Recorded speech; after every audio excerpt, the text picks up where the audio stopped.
झूठ और लूट की दुकान बंद होगी, उनका जिक्र मत करो, कोई और बात करो, नए साल में नई बात करो। इतने अपराधी पकड़ लिए कि हमारे पास जेलों में रखने के लिए जगह कम पड़ी, तो इसका मतलब अपराध बहुत ज्यादा बढ़ा था।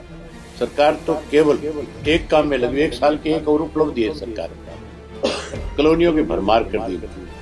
विधानसभा के सत्र में कांग्रेस ने एक बार फिर ये सिद्ध कर दिया कि हम भाजपा के पक्ष में आज भी खड़े हैं। जो कि डीजीपी ने स्वीकार करी थी, जो पिछला था, उसने खुद ये कहा था कि हमने ओम प्रकाश के, ओपी सिंह के डीजीपी लगने के बाद खुद उसने प्रेस के रूबरू ये बात बताई थी कि मैंने इतने अपराधी पकड़ लिए कि हमारे पास जेलों में रखने के लिए जगह कम पड़ गई। तो इसका मतलब अपराध बहुत ज्यादा बढ़ा था, बेहिसाब अपराध बढ़ा। जहां अपराध बढ़ा वहां फिरौतियां मांगी गई, वहीं कितनी बलात्कार की रोज की घटनाएं, कितनी हत्याएं, ये रिकॉर्ड की चीज है। सेंटर की एक एजेंसी है जो खुद सर्वे करके बताती है कि किस स्टेट के अंदर कितना अपराध हुआ है। हरियाणा उसमें अपराध में नंबर 1 पे आकर के खड़ा होता है आज की तारीख। ये उपलब्धि है इस सरकार की। तो उम्मीद करेंगे कि आप ये सारी बातें प्रदेश की जनता के सामने लेकर के जाएंगे और सरकार को भी अपनी कमियां और खामियों के लिए अवगत कराने का काम करेंगे। आपसे नए साल में बहुत उम्मीद है। सर, अजीत पवार की तरफ से एक बयान दिया गया कि सड़कों पर उतरना होगा सब लोगों को, जैसे झूठ और लूट की दुकान बंद होगी, उनका जिक्र मत करो, कोई और बात करो, नए साल में नई बात करो। मैं कह रहा हूँ नई बात करो, बस इस बात को छोड़ो आप। अभी जी हरियाणा दूसरे नंबर पर, दूसरे पायदान पर आया है। ग्राउंड वाटर जो है उसमें आर्सेनिक और यूरेनियम पाया गया है, जिससे कैंसर और किडनी हो रहा है। सबसे बड़ा नुकसान हमारा जो है, खास करके जो जमीन का जो पानी है, उसका नुकसान हमें हुआ है घग्गर नदी की वजह से। जितना केमिकल वाटर पंजाब का है, पटियाला से लेकर के जो साथ साथ लगता हुआ इलाका है, उस सारे में जितनी भी इंडस्ट्री लगी हुई है पंजाब की, उसका सारा जो है वेस्ट उसमें डलता है। उसकी वजह से हमारा ये इलाका, खास करके आपका रतिया से लेकर के और रानिया तक, ये सारा कैंसर से सबसे ज़्यादा पीड़ित है। जहाँ घग्गर का पानी लगता है वहाँ पे कैंसर की मार सबसे ज़्यादा है, सबसे बड़ी है।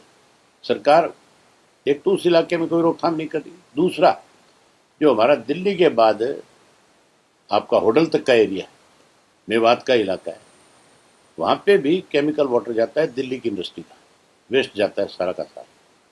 उसकी वजह से भी मेवात भी, और मेवात के साथ पलवल और फरीदाबाद, ये भी पीड़ित है। यहाँ पे भी कैंसर की बहुत बड़ी शिकायत है, बहुत सारी बीमारियों की शिकायत है। वहाँ तो आप जो आपकी ये जो जाती है कैनाल जो मेवात वाली, उसके ऊपर तो आप खड़े नहीं रह सकते, इतनी ज़्यादा स्मेल है उस पानी। सरकार का इन चीज़ों पे कोई ध्यान नहीं है। सरकार तो केवल एक काम में लगी, एक साल की एक और उपलब्धि है सरकार, कॉलोनियों की भरमार कर दी उन्होंने। अनऑथोराइज्ड कॉलोनियां इतनी ज़्यादा इस स्टेट में एक साल में बनी, ये रिकॉर्ड है अपने आप में। इनके सारे एमएलए सत्ता में बैठे हुए और मंत्री केवल और केवल कॉलोनियां काटने में लगे हुए। कुछ एक्स एमएलए भी शामिल हैं और प्रेजेंट एमएलए तो टोटल लगा रखे, मंत्री भी टोटल इस काम में लगे।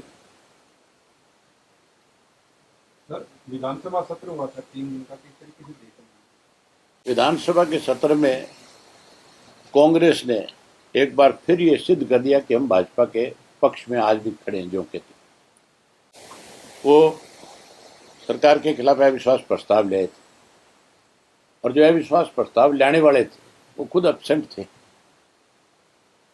तो फिर वो अविश्वास प्रस्ताव क्यों लाया गया? 1 वर्ष का मौका दे दिया सरकार को, ये 1 साल तक आपके खिलाफ आप जैसे मर्जी मन चाहे तरीके से सरकार को चलाओ, हम आपके खिलाफ फिर से प्रस्ताव नहीं ला सकते, कानूनन नहीं ला सकते। और उस प्रस्ताव के अंदर जिन चीज़ों को लेकर के सरकार को घेरना चाहिए था, उसकी घेराबंदी करने के बजाय वॉकआउट करके भागे। वॉकआउट क्यों किया? किस लिए वॉकआउट करके गए? सरकार का जवाब सुनना चाहिए था। सरकार अगर कोई आपके सामने किसी तरीके से कोई भ्रम पैदा करती है तो अपोजिशन का काम होता है कि वहाँ उनके सामने डट करके खड़े हों और उसको फिर कटघरे में खड़ा करें।